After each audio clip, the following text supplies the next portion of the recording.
Well, we've reviewed everything in 10 minutes. It's time for the best and the least best of the year. This year I saw 80 shows, and of course within that there was a lot of shows I liked and a handful that I didn't. Last year I only spoke through my top 20 shows of the year, but this year I want to do a little bit of both sides. You know, I have spent ages working out my top 20 and my bottom 10 shows of the year, because honestly, this year skewed very positive for shows. There weren't many that I would consider or even have enough to speak about going into a bottom 20 as well. So yay, we get to be more positive, which is great.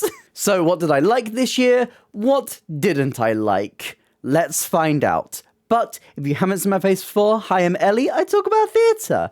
I am the most chaotic theatre person on the internet. I do reviews, I do discussions, I do versus brackets and rankings, and if any of that sounds interesting to you, please consider hitting like and subscribe. It really helps me, it helps out the channel.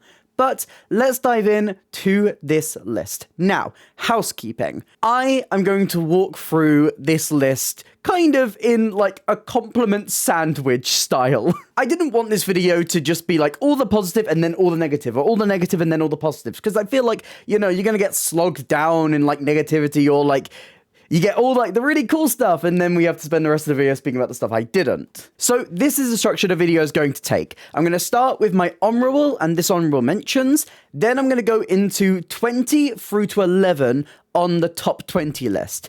Then we're going to go through the bottom 10. Then we're going to return to the positives and go up to find what my favourite show of the year was. Any shows that I have seen in previous years will not count to this list. However, I have made a couple of exceptions to that. If a show has been reviewed in a previous year, but that production has moved up and it was clear that that production beforehand was more of a tryout, I will include it onto this list. Essentially, this means that things like Hadestown, things like Benjamin Button, things like Two Strangers Carry a Cake Across New York can all be considered for this list. The one I didn't include was Next to Normal, because I didn't see that production last year as a tryout. Despite the fact it did transfer to the West End, my opinion stayed about the same, honestly. Therefore, it didn't feel right to rank it again. And also, if I just rank everything I see in the year and give you my top 20 of the year, the same show would win every year, and that would not be very interesting. So let's quickly go through the shows that didn't quite make it onto this list, but I wanted to speak about them briefly. The show that just narrowly missed out on being in my top 20 was Mind Mangler this year. I absolutely adore Mischief Theatre. Everything they do is just absolute gold, and I can't wait to see their new show next year.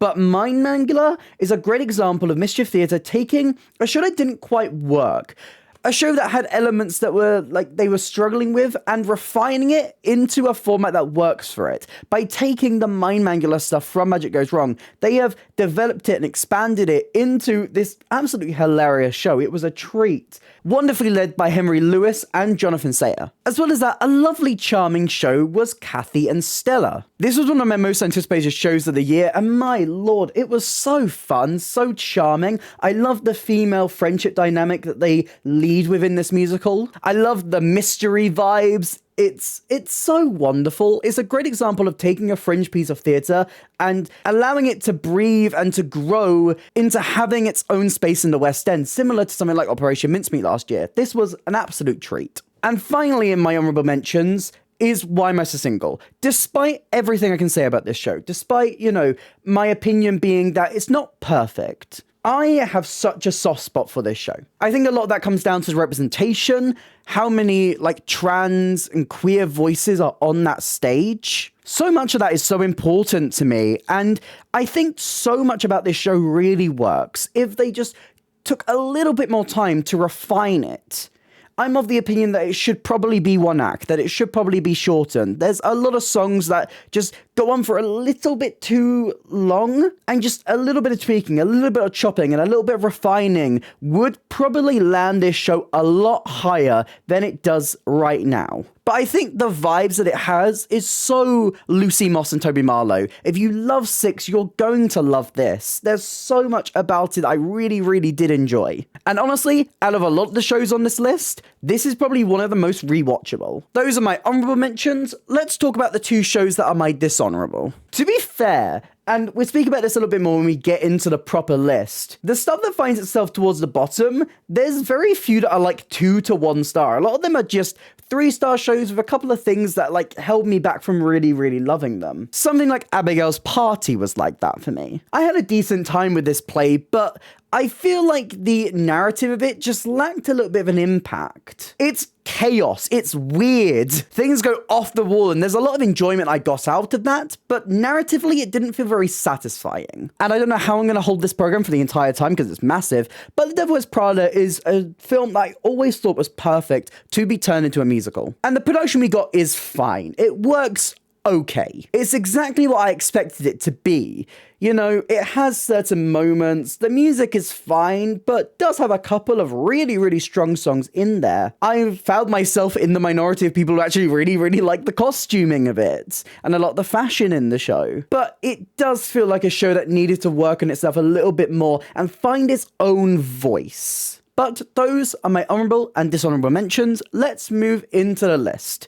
We're going to start with the top 20 through to the top 11. Starting with our first show, 52 monologues for young transsexuals. I didn't get a program for it. They weren't doing programs for this. Now, I love to see trans representation on stage, and we are still in a time and place where that is sadly rare in the West End. If you want some real, authentic trans representation, you go to the Fringe, you go off West End. And 52 Monologues is a perfect example of that.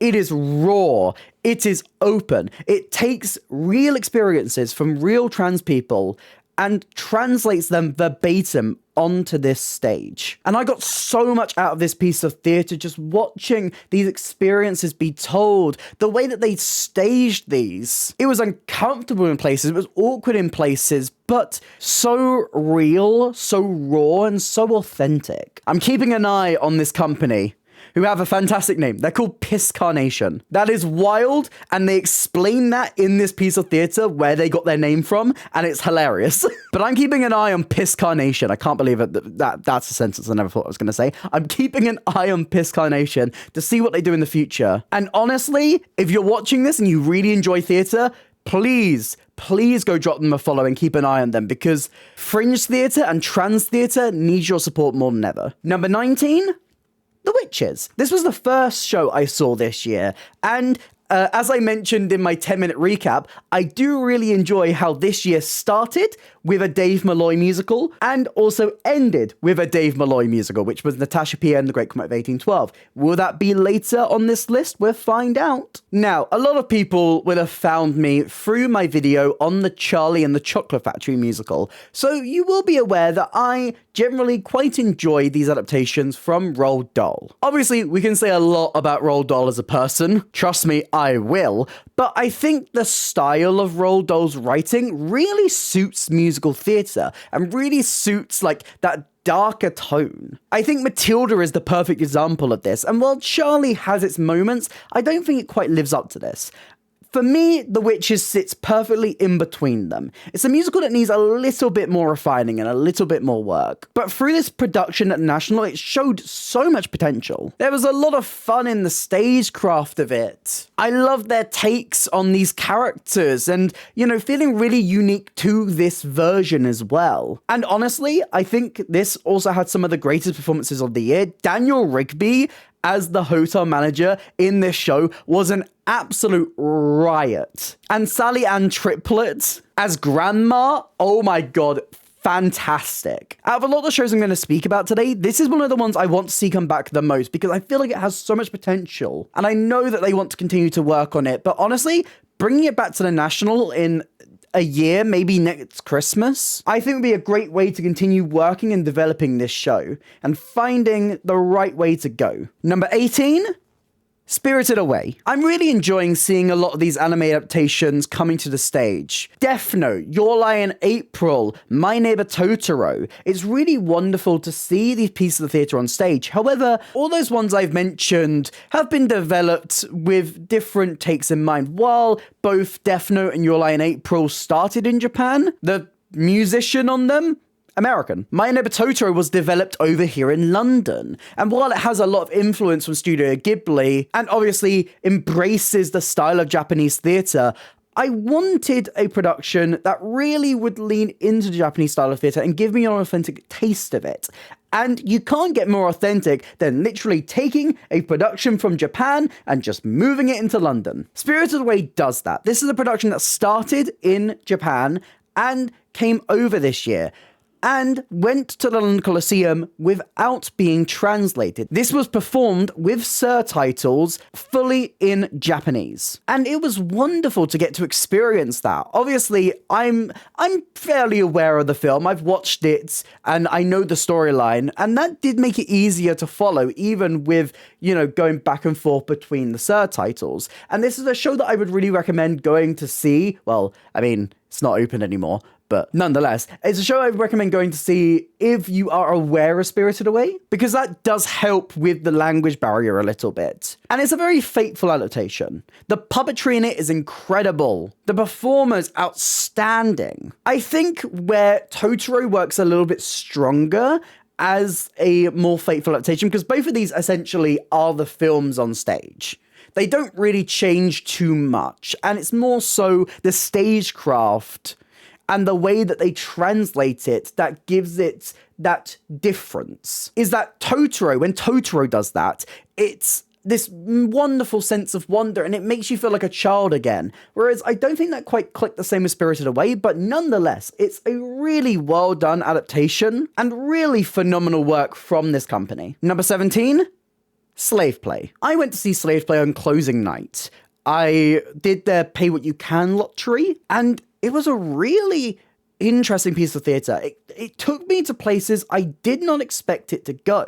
This play tackles a lot of themes around interracial relationships, and it explores these with a historical lens, exploring privilege and power and status, all through this therapy session that slowly goes more and more off the rails. There's so many interesting discussions here, and Jeremy O. Harris's book explores these with a really natural perspective. It's a piece of theatre I think a lot about. Number 16, My Mother's Funeral, the Show. This was a piece of theatre that went to the Mercury after a run at the Edinburgh Fringe, and honestly, I'm so glad I caught this one. This was a really, really well done play. I think the best way to explore this one is to tell you about the plot a little bit, as it explores this character who is forced to write about her mother to pay for her funeral. And slowly, as the play is developed, it becomes further and further away from what her mother was actually like. So in order to pay tribute to her mother, she has to kind of slander her mother, despite her not actually seeing her mother like that. And it becomes this exploration of authenticity in art. This writer, will she go to this extreme? Will she say all these things about her mother and paint her in this negative light, even if just in association, to be able to give her what she wanted? It opened up so many interesting conversations in that, and featured wonderful writing from Kelly Jones. This was a fantastic piece of theatre, and it's one of the ones I can tell you to go and see, actually. Well, if you're in New York, this one's going to New York next year, so any Americans watching, I would highly recommend this. A really thought-provoking piece of fringe theatre. Number 15, Macbeth. So, I didn't actually review this one. I went to see it a little bit too late into the run, and it's a shame because I have a lot of thoughts about it. So, I'm actually going to spend a little bit more time on it than I will some of these other ones that I've given full reviews to. The thing I will say about this production of Macbeth is that I don't love the gimmick. However, it does really cool things with that gimmick.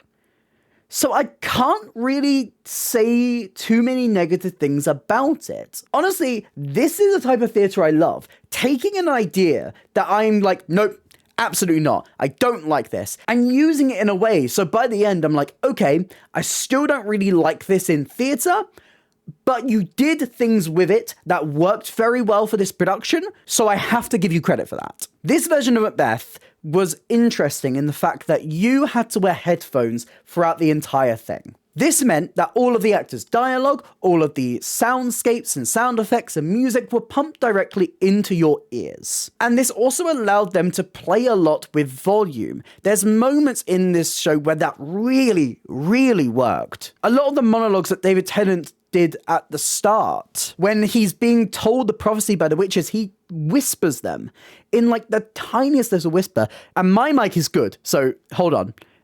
So he'd literally be speaking like that. And it's like, I'm the Thane of Cawdor, but if that one's true and that one's coming true, then I will be king. He speaks at that volume throughout a lot of this show.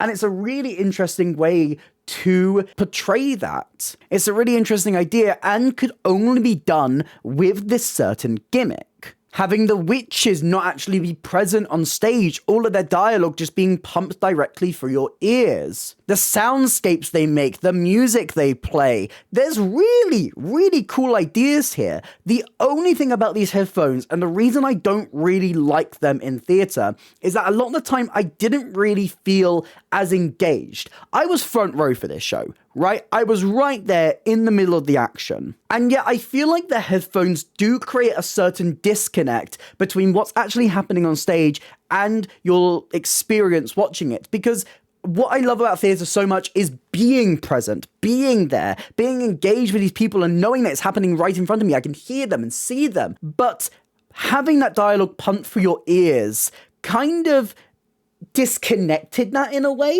that I didn't love. And a lot of that is personal preference. And I think that's why this does get this high. It's taking an idea that I don't love and doing something interesting with it. It's proving me wrong in places. It's challenging what I think theatre is. And even if you got rid of all of that, it's still a really cool and interesting production of Macbeth. The staging is well done. The performances are off the charts. Daveatron is on fire in this show. Cush Jumbo is a fantastic Lady Macbeth. One of my favourite Lady Macbeths I've ever seen, and gives so much weight to all of these moments. And also, it's just really nice to see a production of Macbeth actually be Scottish. I've seen way too many productions that have moved it to England or get rid of the Scottish edge to it. It's nice to see, the cast members in kilts, Daveatron performing it with his natural Scottish accent. So while I have my hang-ups of the idea, they do enough with it to justify it here. Do I ever want to see it again?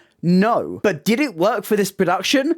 Absolutely. Number 14, Pippin. Again, I don't know why I don't have a program for this one. They were definitely doing programs, I just don't have one in my hands. Where has it gone? I don't know. This was the strongest concert of the year for me, and that was entirely down, I think, to this casting. I mean, Alex Newell as the leading player is inspired. Cedric Neal as the king, Zizi Strallen as the queen. This was just such a perfectly cast production of Pippin, with a lot of performers who are perfect for these roles, but would probably never get to play them in a full-scale production. And honestly, I would just really like to see them actually just cast all these people in a full-scale production of Pippin, because it would really, really work. Even with stripped-back staging, these performers were just off the charts. It was an absolute treat of a concert. Number 13, Two Strangers Carry a Cake Across New York. Now, I hesitated including this onto the list, mainly because, yes, it does feature on last year's list. I did catch this at the Kiln beforehand, and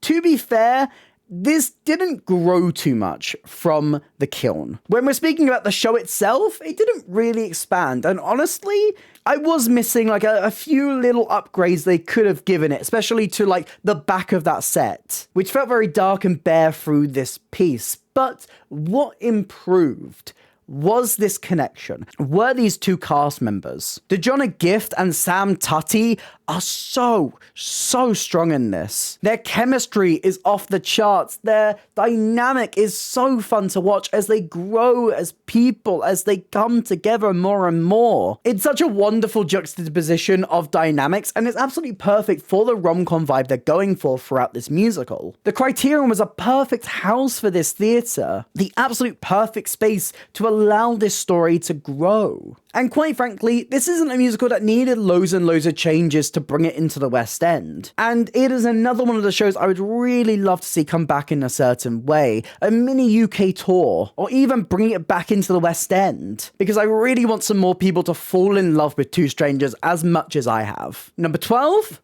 Natasha Pierre and the Great Comet of 1812, which is very fitting. 1812 in 12th place. I've reviewed this very recently, so I don't need to go into too much detail of this. If you want my full opinions, you can watch like 2 videos ago. I reviewed it in full. I spent about 30 minutes speaking about it. But what I love about this show is the show itself. It is beautiful. It is so well constructed. The score, the book, the adaptation. It's only taking 70 pages from War and Peace, and yet it feels so complete as a story. The rise of Pierre and the fall of Natasha. These 2 characters juxtaposed together in one story and ending with the beautiful comet. This is a musical that, if it was the Broadway production coming over, it would probably be a lot higher, because I think the musical itself is one of the best musicals ever written. This production had great ideas, and it's very different. It took me a while to get used to the sudden change, because it's very, very different to what I'm used to. But within there's ideas. I love the Russian dolls they use to reflect on Natasha's perspective in life and her relationship with Andre in certain moments throughout the musical. I love the way they paint her innocence. But I feel like this production loses a little bit of the intimacy, despite being in a much more intimate venue like the Donmar. And I didn't love everything about this slightly darker production. It felt a little bit bare at times, but despite any hang-ups I have about scale and costumes, this was a very well thought out and well explored production of Natasha Pierre and the Great Comet of 1812, and I'm so thankful to have a version of the show in the UK right now. Number 11, Cyrano. This is the highest ranked piece of fringe theatre that I saw this year. Cyrano is a great writer. They can write and speak so intelligently, so wonderfully. The words are so moving that they could literally woo anyone in seconds. However, despite this intelligence, despite this writing, despite the wit with words, Cyrano is held back by a self-confidence issue. This being the fact that they have a huge nose. Their nose is just massive. It's big and giant and it sticks right out. Because of this, Cyrano doesn't see themselves as worthy of love. But they are absolutely head over heels in love with Roxanne. And when she starts to show interest in a soldier named Christian, or shortened in this production as Jan, they matched Christian's looks with Cyrano's writing to create the perfect partner for Roxanne. This production twists this and plays with a queer perspective on it, gender swapping the role of Cyrano from usually a man into a woman, creating this sapphic queer love story. And it's so beautifully written by Virginia Gay, which is an absolutely perfect name. Her name is Virginia Gay, and yes, she is. Where was I? The writing from Virginia Gay is phenomenal, so tight, so well crafted, and twists this original story in so many wonderful ways, being such a heartfelt and heartwarming piece of theatre that I thoroughly loved. So, before we get to my top 10, let's speak about the bottom 10 of this year. As I kind of hinted at, the first few shows here, I would not even rank below 3 stars. These all just had a couple of hang-ups for me that just stopped them from getting as high. I did wonder if I only wanted to do a top 5, but I don't know, only speaking about 5 shows didn't feel quite right. So, at number 10, Mean Girls. The fact that Mean Girls gets here should show you the improvements that Mean Girls have made. I want that to be said first and foremost before I speak about my problems with this show, because I used to be the number 1 Mean Girls hater. Not the film though, just the musical. Because I just didn't feel the musical version captured Mean Girls very well. It had some structural issues. It struggled with tone. I don't think it was a perfect translation of that film and what made that film work, despite being quite faithful. And sure, in this production, some of the issues remain, but there's a couple of things that do boost it up. Number 1 is just the fantastic cast. They have found the exact right people to bring Mean Girls to the UK. Top to bottom, this cast is perfect. And number 2, they have restructured a lot of Act 1. Act 1 was kind of plagued with a lot of reprises and weird structural issues, and they've just kind of looked back over it, moved things around, and now it flows so much better. So much better. Nonetheless, Despite all of this really positive stuff, I still think fundamentally Mean Girls does struggle a bit on stage. Because if you look at the comedy in Mean Girls itself, it is weirdly deadpan. A lot of it is played very, very straight. And I don't think a lot of those moments translate amazingly well to stage. And that's the struggle that anyone was going to have when adapting Mean Girls, is that you want You Go Glen Coco, you want On Wednesdays We Went Pink, you want Is Butter a Carb? I don't even know that one's not even in it anymore. You want these beautiful iconic lines in there, but the deadpan delivery of Mean Girls doesn't really work in the style of musical theatre, so they kind of have to camp it up, and camp it up they do. And so a lot of this comedy doesn't land as well on stage as it does in that original film, because these jokes aren't really designed for a more camp delivery. It's designed for, you know, the very straight delivery of a lot of these lines in the film. These are very over-the-top characters, but in the film they still feel kind of grounded in a weird way. If I could give Mean Girls an award though, it would be winning Most Improved. And honestly, there was part of me that did almost swap the place with Devil Wears Prada. I feel like those two productions are kind of on par with each other. And I feel like a lot of Mean Girls fans are going to go into Mean Girls and really, really enjoy it. And people who enjoy the Devil Wears Prada film are going to go into Devil Wears Prada and really, really enjoy it. This production, a lot more so, I feel, than the Broadway version. Number 9, Priscilla the Party. They did have programs on press night. I didn't get one. Whoops. Priscilla the Party struggled because I don't think the idea was executed amazingly well. Priscilla is a wonderful musical. Priscilla is a wonderful story, and a lot of the story from the film feels natural to translate to the stage. However, I don't think the direction they took this worked amazingly well, because you are trying to do Priscilla in a club. You're trying to do Priscilla like they did Guys and Dolls at the Bridge. And honestly, that's a comparison that I will yet again bring up, because they brought up that comparison in the show itself. Where Guys and Dolls worked and Priscilla the Party doesn't is because of how this was organized. Priscilla the Party places itself in a club and tries to tell you the entire story of Priscilla. But because you're in a club environment, it's really, really hard to actually engage with the piece of theatre, because you've still got your bars open at the back, because you've got loads of people kind of squashed into one area. The platforms aren't quite high enough, so a lot of the time you're having to move around a lot in order to even see and listen to this story. Whereas Guys and Dolls, despite being in an unconventional structure, being placed or standing around, it still has a lot of the fundamental theatre rules.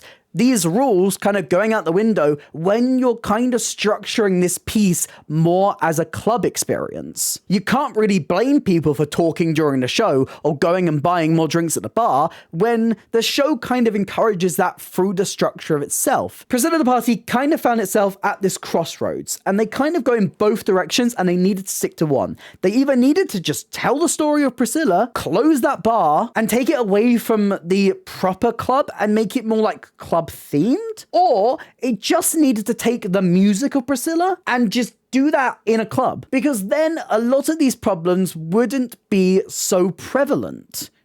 If it's just kind of like a club night that's themed around Priscilla, it doesn't really matter if the people are talking, because the music's loud enough and it's fun enough that you can kind of enjoy that. And these are the moments of this version of Priscilla Party that work the most. When they were launching into the jukebox numbers, when they were doing performances, I could really properly engage with it, despite a lot of the talking, because the music was loud enough. When they're trying to tell the story of Priscilla, it didn't quite capture that, sadly. Number 8, Secret Garden. This one, I struggle to play this one. I honestly think this one probably should be a spot higher maybe, but this is what I've gone with and I'm going to stick with it.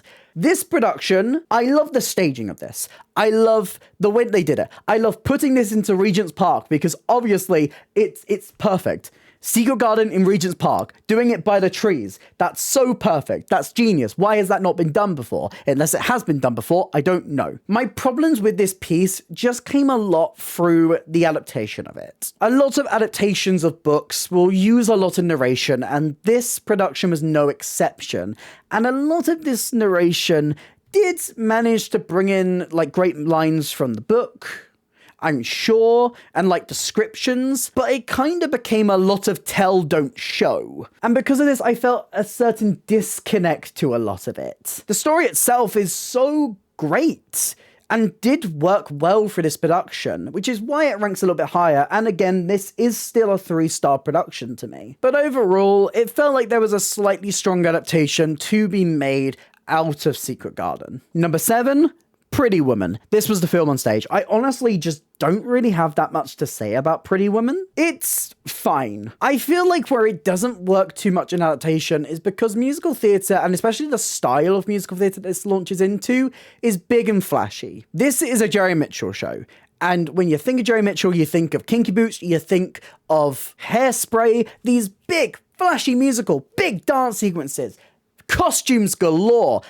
That's not Pretty Woman to me. Pretty Woman actually has a lot of moments where it feels quite intimate. It's a love story. And yes, there's moments throughout it where, you know, Vivian is getting her way or has these big triumphant moments. You know, a great example of this is being in the shop. You've made a big mistake. Huge. These moments are translated well, but I kind of lost a little bit of the intimacy I wanted out of a musical version of this show. And while the score is fun and rocky, I don't know if it quite matched the type of music that I would want out of Pretty Woman. There's moments, but coming out of it a little bit less enthusiastic kind of landed it a little bit lower when it came to my opinion on shows for this year. Number 6, Kiss Me Kate. It's interesting, the response to Kiss Me Kate. I know a lot of people who really, really loved it, and I know a lot of people who sadly didn't.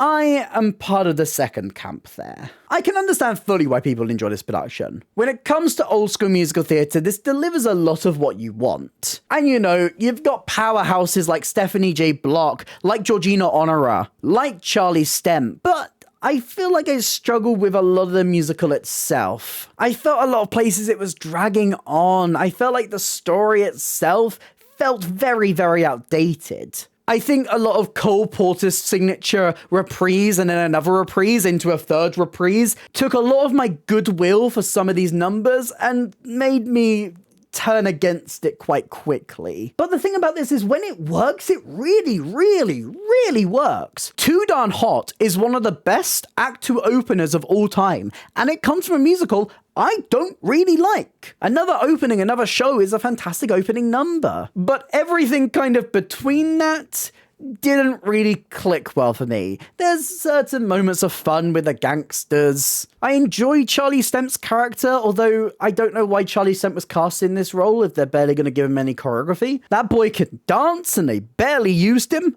I can see exactly why a lot of people could enjoy this one, but for me, this sadly did drag. Number 5, Fly More Than You Fall. Oh, I really wish this one ranked higher, because I can see exactly what this musical could do.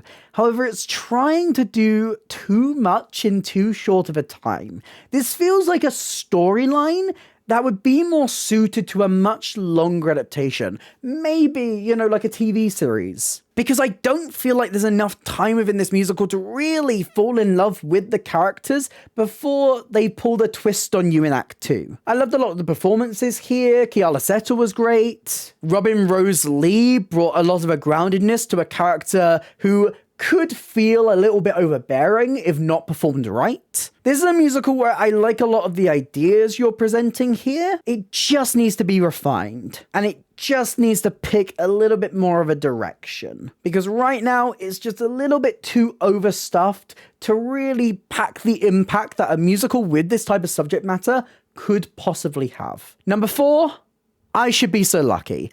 I feel like I'm quite harsh on this musical, honestly, because what it's trying to be, it is successful at. And I have to say that before I speak about why I didn't really click with this show. If you're looking for, like, chick flick vibes in a jukebox musical, that's exactly what you're going to get here. You are going to get that in spades. But I feel like this musical, I struggled with it a lot, just because it actually does have quite a good story. Like, the general idea is fairly solid. Like, let me just lay out the plot for you. A woman is left at the altar. So she decides to go on the honeymoon. It's already paid for. She'll take all of her friends. And there she's going to learn how to live without him. She's going to recover and become a better person. But uh-oh, the fiancé has come to the island. Is it cheesy and overbearing as a plot? Yes, absolutely. But it matches the style. But I feel like this musical does so much. It tries to flesh out every single minor character, tries to give them a love interest to a point where it kind of loses the focus on this story, which, if explored a little bit more thoroughly and given a little bit more time to breathe, could actually genuinely be good. It does what it needs to do. And so that's why I say I probably am a little bit more harsh on this show than I should be. And I'm probably quite harsh on it because I wish that they musicalized a little bit more of this music. It does kind of feel like they took a lot of the orchestrations just of the original songs and just went, orchestrations, musical, done. And also, if I was any other artist who has their music in this show, I would be a little bit upset that they put all of the focus on Kylie Minogue. Like, Kylie Minogue is physically in it. Maybe this should have just been the Kylie Minogue musical. I don't know. Number 3, Cruel Intentions.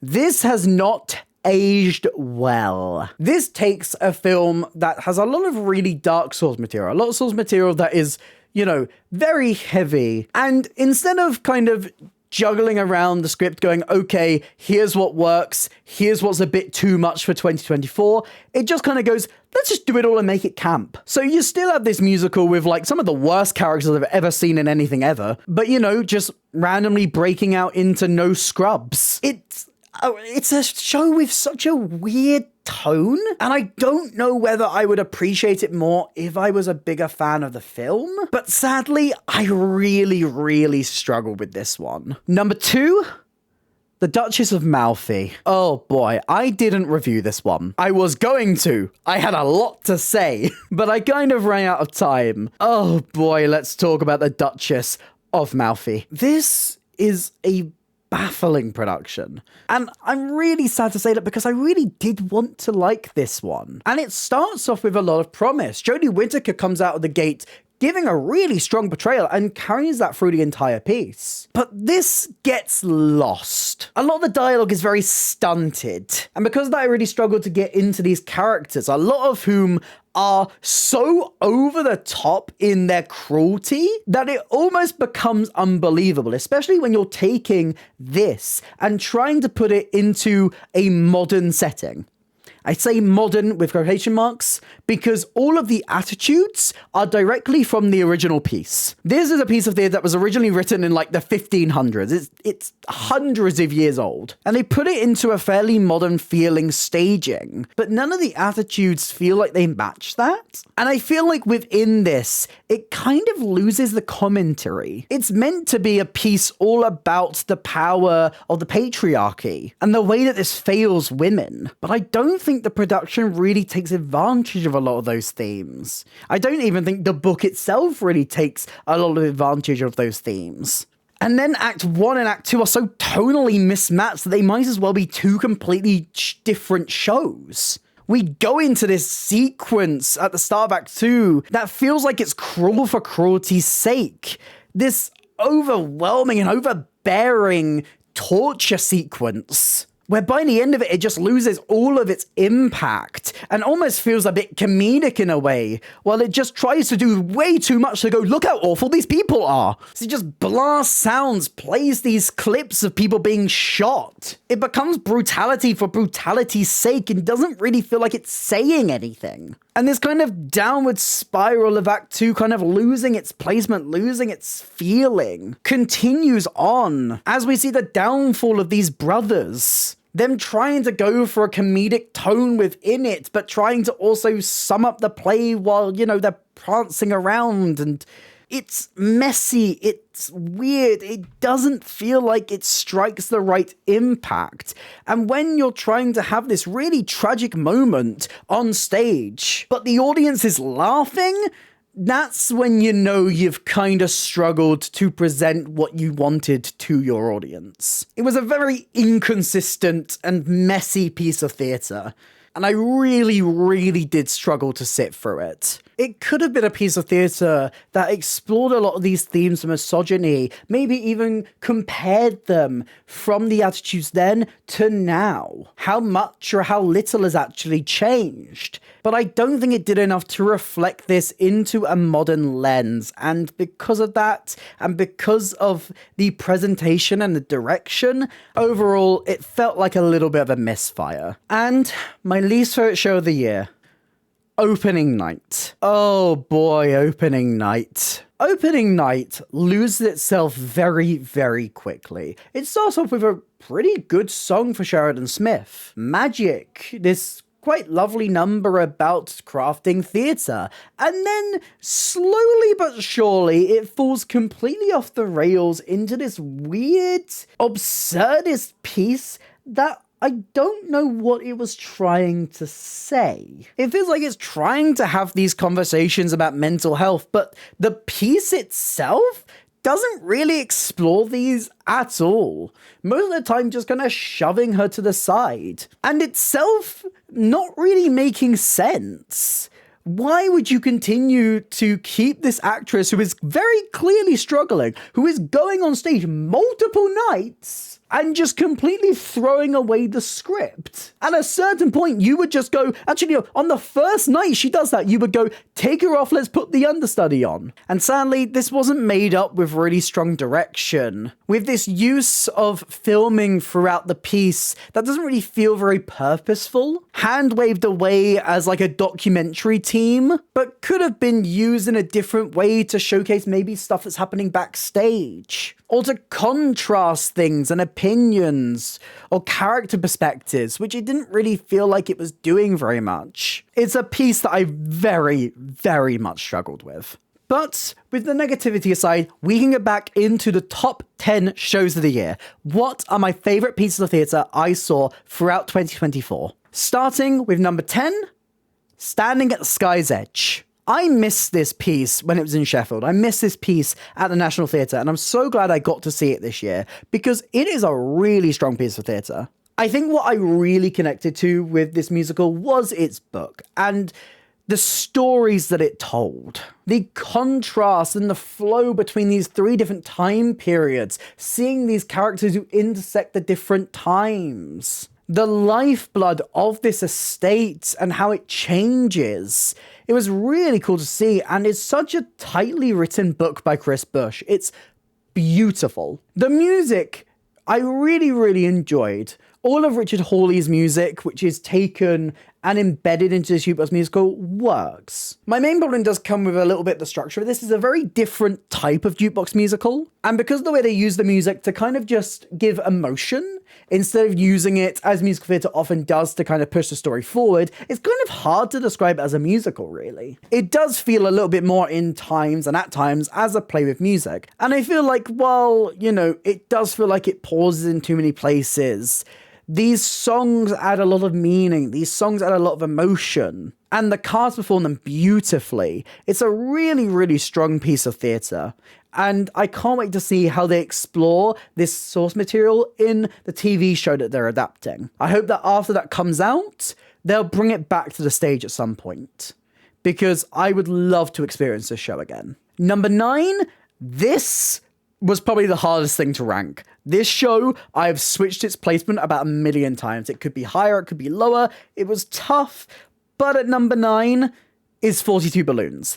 I adore this musical. This has so much potential to be the next big thing in the West End, or even beyond. 42 Balloons explores Larry. He has had one dream for his whole life, and that is to fly, but because of his eyesight, he can't become a pilot.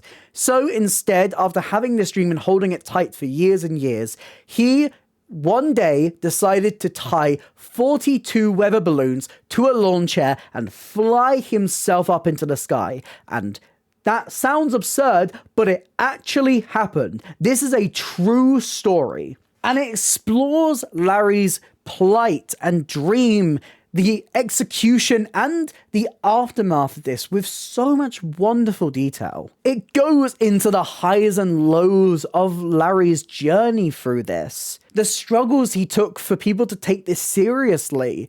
It's a really well-explored adaptation of this man's life, and puts a lot of wonderful focus onto Larry's girlfriend as well. Musically, this show is phenomenal. It has this fantastic and wonderfully catchy 80s score. If you haven't listened to any of the music in this show, you need to go and do yourself a favor and listen to the demos they released earlier this year. I have been bopping to them non-stop. Jack Godfrey knows how to write music. This music is so catchy, so fun, so well crafted. And this production was a wonderful first step for 42 Balloons. There's things it needs to work on. I don't think all of the sets kind of clicked perfectly. I liked a lot of the projections they used. And obviously, Larry does need to fly, which he sadly didn't do in this production. But knowing that they are taking the next steps in this musical is fantastic to hear. It has a bright and wonderful future, and I can't wait to see it refine itself to become the absolute pinnacle of musical theatre I know it could be. And honestly, it's only like one or two things away from being. In my mind, this is already a 5-star show, and it has so much potential to just be refined into a 6-star show. Going from one Jack Godfrey musical to another, at number 8, we have Babies. It was really hard for me to decide which one of the two Jack Godfrey musicals went higher than the other. Honestly, they're very on par with each other, because Jack Godfrey is just so good at writing musical theatre. The reason I put this one higher, though, is thus. Babies, as a musical, is trying to capture that younger demographic. And it is probably the strongest depiction of young people on stage I've seen in a very long time. This is how young people speak. It captures the vibe and the excitement of being in year 11 and everything that comes with that. The fear, the anxiety, but the readiness, the feeling of being done with this place and wanting to move on, even if that's happening a little bit too quickly. I put this above 42 Balloons because I feel like this musical has reached where it needs to get a little bit quicker than 42 Balloons has. 42 Balloons still has a lot to refine, but Babies doesn't really have too much more. It's already become quite a complete musical, and I really want to see this transfer. At Soho Place would be absolutely perfect for this musical to go into if they structure that space a little bit like how they did when Heathers was in there. They can kind of make the other palace in the West End now at Soho Place, or at Soho Place, and I really wanted to go there. This musical is so charming, so fun. It has a more 90s style of music to it, and yet again, Jack Godfrey cannot write anything that is not the best song you've ever heard, and you're going to be listening to it non-stop every 5 seconds. Hot Dad has not left my mind since watching this musical, and this cast was so phenomenal. It's a wonderful musical, and I really, really want to see it back. This is the show that I want back the most next year. Number 7, Hello Dolly. It's so nice to see her back where she belongs. This is another musical. I didn't actually review Dolly, did I? I don't think I reviewed Dolly. But oh my god, this is what you want out of a big flashy revival. Hello Dolly as a piece of theatre feels weirdly modern. Like, a lot of its attitudes have aged fairly well. The characters who are, you know, the most ancient in their attitudes are clearly the ones who are there to learn more. And the champion of all of it is Dolly. She is leading the show, she is leading a charge, and she is assertive. She's going to get what she wants. And that is wonderfully portrayed in this production by Imelda Staunton. Her performance as Dolly is so well-rounded, so beautiful. She deals with the joy, she deals with the grief. I love the way she meddles in things and portrays that kind of cheekiness and quick-wittedness. And it's matched against this lavish production, this beautiful staging. The travel-lator going across the stage, adding such a dynamic to a lot of this staging. The train? They have a train? They just casually bring out a train on stage and you're like, what? When it comes to big flashy revivals that keep the feeling of the classic, I don't think anything this year did it better than Hello Dolly. That I saw. There was obviously some things I didn't see, but that was very good. I enjoyed it.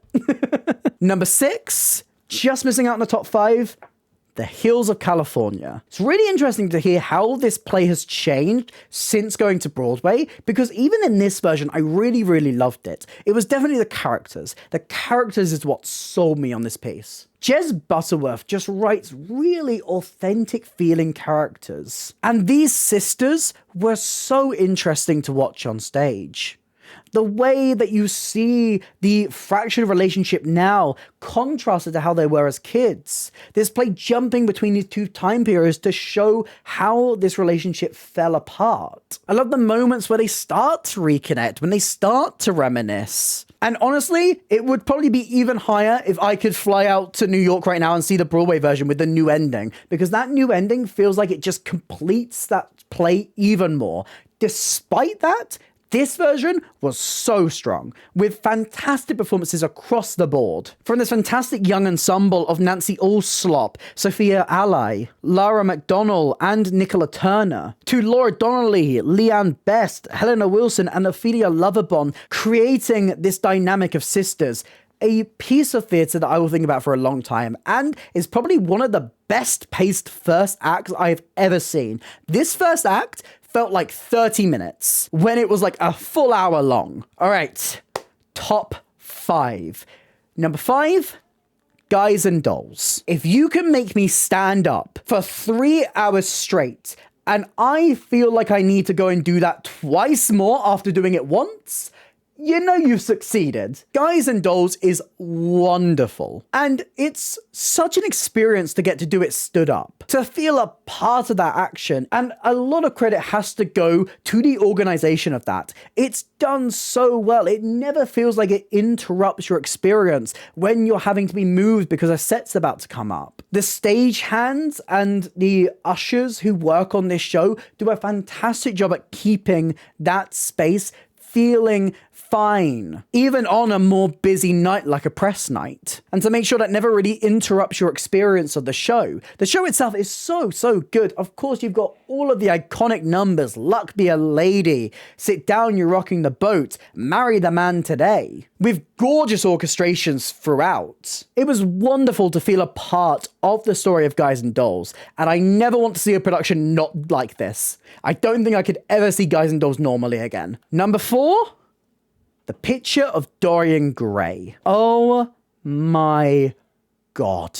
When we're speaking about simplicity, Dorian Gray looks like that on the surface. It's performed almost entirely on a blank stage, and with just one performer, Sarah Schnook. However, they allow this piece to completely come to life by blending live filming, live performance, and pre-recorded all together into one ball, filling out this cast, completely reprised of just one actress, but completely transforming into every single role. Whether that be a pre-recorded message from Sarah Schnook, dressed up as one of the characters, whether that be Sarah Schnook taking off an entire persona and putting on a new costume, switching characters like that, whether it's sitting at a dinner table, literally having the screen at the back, filling out the entire table full of Sarah Schnooks, with the real Sarah Schnook sitting right at the end. It is so well done, so genius, this blend of live and pre-recorded to present this piece in so many interesting ways. A wonderfully dynamic piece of theatre that presents the story of Dorian Gray in a way you have never seen it done before. And let's go into my top 3. This almost missed out on 3rd place, and I struggled. I almost switched it. I went with this for now. At number 3, Hadestown. I first went to see Hadestown at the National Theatre back in 2019, and I loved it so much. So much I went again, like, a week later. I dragged my mum to see it. I was like, Mum, you have to see this. It's phenomenal. And getting to see it once again in London in this new refined version was so good. The new cast brought so much life to this show. MichellinaaB, I've said it once and I'll say it again, is utterly phenomenal as Hermie, with one of the best Hermies I have ever had the pleasure of witnessing. I have such a soft spot in my heart for that original London cast, and I'm so glad that we have even like the smidgens of the cast recording. Even if it's not a full cast recording, I'm glad we got something from them to keep that performance forever. The changes they've made, the refinements they've made to that since I last saw it in London were perfect. Everything that needs to be changed did. And now this Greek myth just shines on stage even more. It is a beautiful, beautiful piece of theatre.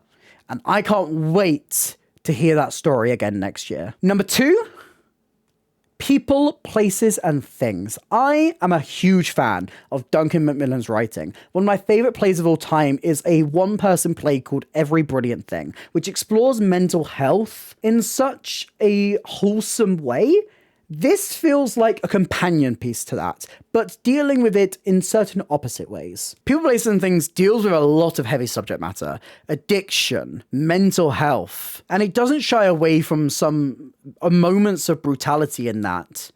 But the way that Duncan Macmillan's writing blends that, the harshness of that reality, with certain moments of comedy as well. It's so weird sitting for a piece of theatre and laughing along at genuinely funny moments and catching yourself and going, oh my God, actually, the reality of the situation is so bleak and dark. I love the contrast of the first act to the second act, these two moments in this person's life as she's dealing with these struggles. And the contrast of her attitude the first time and the second time. The twists and turns throughout this piece are phenomenal, constantly keeping you on your toes.